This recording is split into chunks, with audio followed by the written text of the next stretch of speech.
Je suis Eric Dubroca, je fais partie des actionnaires du groupe ACMO, un groupe indépendant, avec une reprise de société qui a été faite il y a 4 ans pour la société SEMSO, à la barre du tribunal, pour lequel on a embauché tout le personnel de l'ancienne société et nous avons créé différents emplois et nous sommes en pleine croissance sur la partie recherche, développement et robotique. Notre groupe, c'est avant tout 180 personnes, essentiellement des techniciens et ingénieurs dans la maintenance et l'amélioration de moyens de production. Ce groupe est composé de la société principalement ACMO, basée entre Bordeaux, Pau, Toulouse, dans le sud-ouest, avec une entité SEMSO pour la partie développement de machines spéciales et robotique. C'est important pour cette première intégration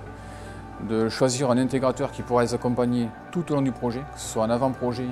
en étude, en mise au point et pendant la mise au point, je dirais, intégrer le personnel et les opérateurs sur ces machines, puisque c'est eux demain qui vont conduire ces machines, parce qu'aujourd'hui, la principale action du robot, ce n'est pas de remplacer la personne, c'est de le soulager dans les tâches difficiles, pour lui enlever quelques TMS, ainsi de suite, et de produire peut-être un tout petit peu plus, plutôt que de préférer des pays en low cost. C'est important que SOCOA garde un savoir-faire ici et intègre les personnes locales au développement de la région. Aujourd'hui, SEMSO, même si la nouvelle SEMSO, on va dire, n'a que 3 ans de recul, elle fait partie des sociétés, je dirais, régionales et françaises qui ont un savoir-faire important en agroalimentaire et en pharma, sur la partie robotique et sur la partie, je dirais, transfert de produits nus, modification de produits nus, c'est-à-dire qu'on peut modifier des fromages ou des lignes de saucisses ou des gâteaux ou des choses comme ça, ou faire du dosage. Le transfert et le parallèle qui a été fait à SOCOA, c'est qu'on considère que les produits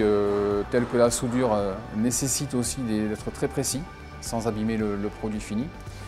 Et ça, tout ce recul d'expérience qui est nécessaire pour la construction de la cellule robotique ne se fait pas, malheureusement, je dirais, avec des débutants, il faut des gens d'expérience. Donc nous sommes pourvus de différents chargés d'affaires qui ont entre 20 et 25 ans d'expérience. Nous intégrons des jeunes ingénieurs à côté et des apprentis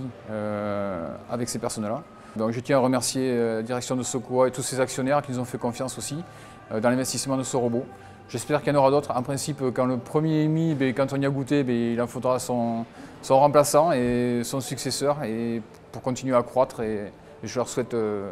longue route.